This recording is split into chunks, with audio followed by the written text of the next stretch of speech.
یکی از غذاهایی که همه ایرانی‌ها عاشقشن میدونین چیه؟ کتلت. حالا این کتلت انواع مختلف داره. تقریبا میشه گفت شهرهای زیادی هستن که کتلت هاشون با یه تغییراتی مخصوص و ویژه خودشون درست میشه. قبلا کتلت شیرازی و کتلت بادمجون و اینها رو بهتون آموزش دادم و امشب دیگه نوبت کتلت خوشمزه لاهیجانه. کتلت لاهیجان احتیاج داریم به چی؟ نون بربری، نه برای سروشا که البته برای سرو هم نون بربری رو میخوایم، ولی از بربری برای داخل مایه کتلتشون استفاده میکنن. به این صورت که بربری رو تیکه میکنیم و داخل یه ظرف میریزیم. معمولاً هم این قسمت‌های من بهشون میگم قسمت‌های توپل بربری، این قسمت‌های توپل بربری معمولاً استفاده میشه. اینو میریزیم داخل یه کاسه و روشو یه مقدار آب میریزیم، تقریباً به اندازه نصف لیوان یا 1 لیوان آب رو میریزیم روی بربری و میذاریم کنار حدود 1 ساعت بمونه. کاملا اینا باید داخل آب باشن. تو این 1 ساعت که میذاریم بمونه گهگاهی بربری ها رو یه ذره زیر و رو کنید که همشون قشنگ آب رو جذب کنن به خودشون. یه دونه سیب زمینی داریم که این سیب زمینی رو گذاشتیم پخته، حالت نیم پزم که بشه کافیه. بعدش سیب زمینی رو بعد از اینکه پوستش رو باید بگیریم و لهش کنیم. حالا یه ذره داغ این سیب زمینیمون الان. و چیزی که این کتلت نیاز داره یه دونه پیاز خیلی بزرگ و یا اینکه 2 تا پیاز متوسط میخوایم. پیاز رو هم رنده میکنیم از سیب زمینیمون و این سیب زمینی رو من به این حالت یا رنده کنید یا اینکه کاملا لهش کنید و بذارید کنار. باید حالا دیگه حسابی خنک بشه. خب بعد از این که سیب زمینی رو گذاشتیم کنار، پیاز رو باید با رنده ریز رنده کنیم. حتما از پیاز سفید یا زرد استفاده میکنیم.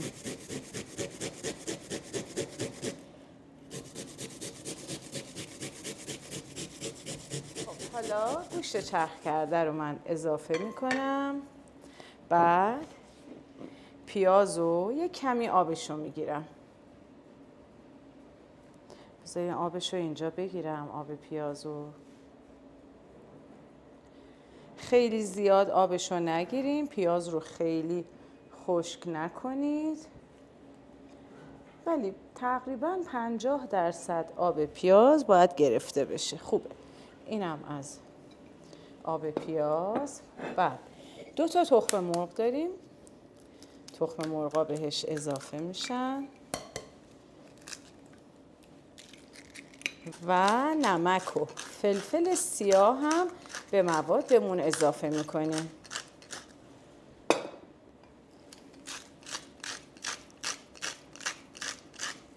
خب حالا زردچوبه رو اضافه میکنم و الان دیگه توی آخرین مرحله باید بریم سراغ بربریایی که خیسونده بودیم. اگر بربریا آب اضافه داشتن باید اینجوری توی مشت یک کمی فشار بدیم و آب اضافه بربری رو بگیریم.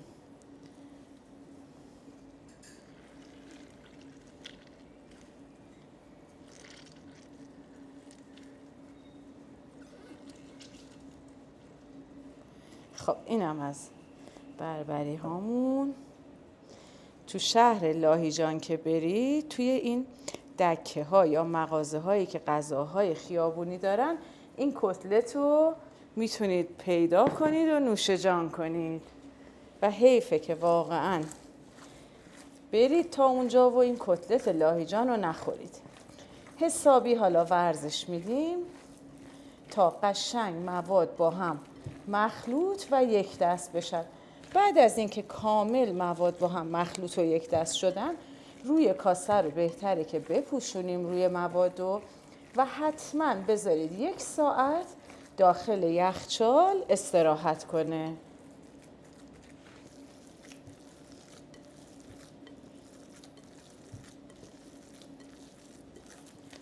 خب بعد از 1 ساعت من یه تابه رو میذارم روی حرارت و یه کمی روغن برای سرخ کردن کتلت میریزم داخلش و میریم کتلت هامون رو فرم بدیم. روغنی که استفاده میکنیم حتما روغن مخصوص سرخ کردن باشه و حرارت هم خیلی بالا نباشه. فکر نکنین چون روغن مخصوص سرخ کردنه پس میتونید تا هر جایی که دلتون بخواد این رو داغش کنین. قبل از اینکه دستمو بزنم به این، البته دیگه زدم، یه مقدار سبوس داریم، سبوس گندم یا همون سبوسی که معمولا زیر نون بربریا میریزن.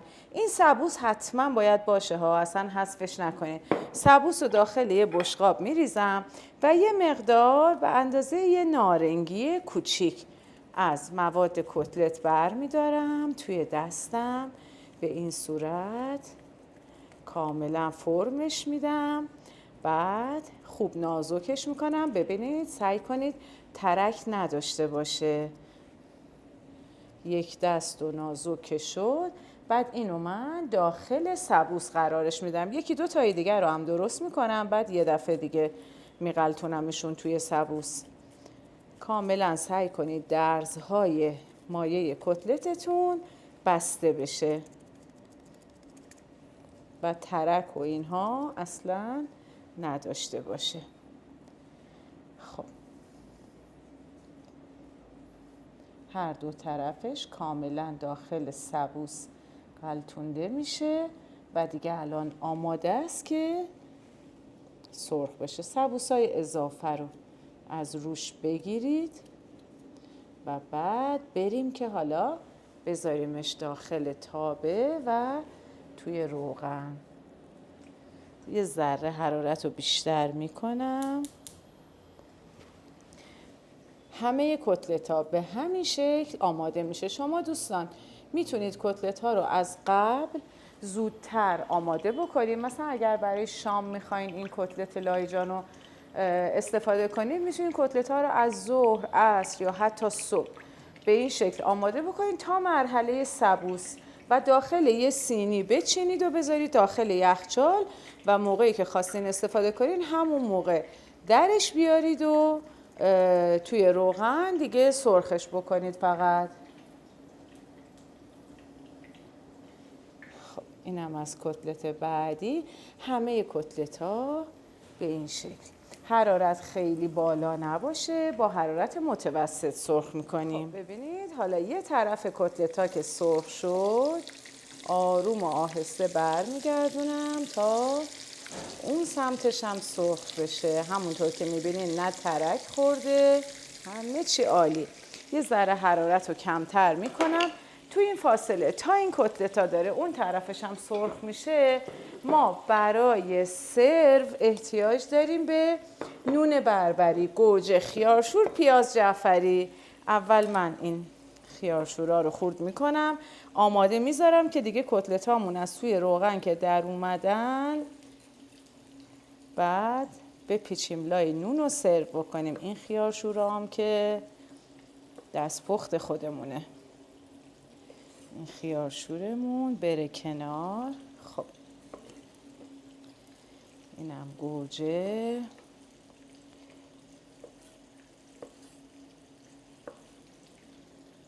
معمولاً کتلت لاهیجان همراه با نون بربری خورده میشه. پیاز جعفری.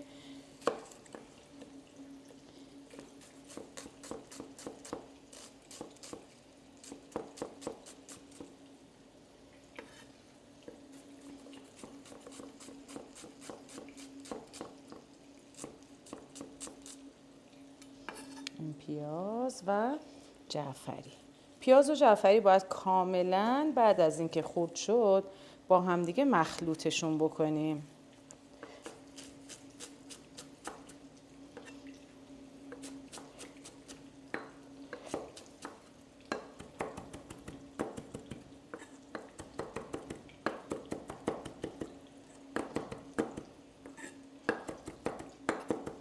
خب این هم از قشنگ پیازا رو دونه دونه باز کنید از هم و به این شکل مخلوط کنیم.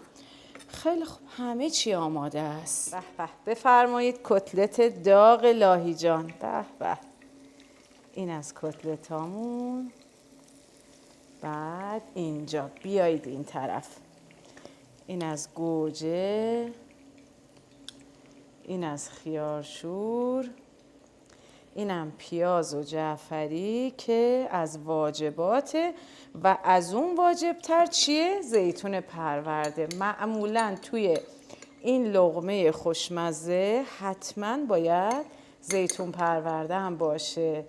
جاتون خالی. این زیتون پرورده رو هم من گفتم الان بچه‌ها کمک کردن و درست کردن که زیتون پرورده خونگی داشته باشیم. ولی زیتون پرورده رو توی یه ویدیو کامل، دهن خودم آب افتاد، توی یه ویدیو کامل بهتون آموزش دادم. این لقمه پیچیده میشه لای کاغذهای ساندویچی و آماده است. امیدوارم دوست داشته باشید. این کتلت خوشمزه رو درست کنید و نوش جونتون باشه.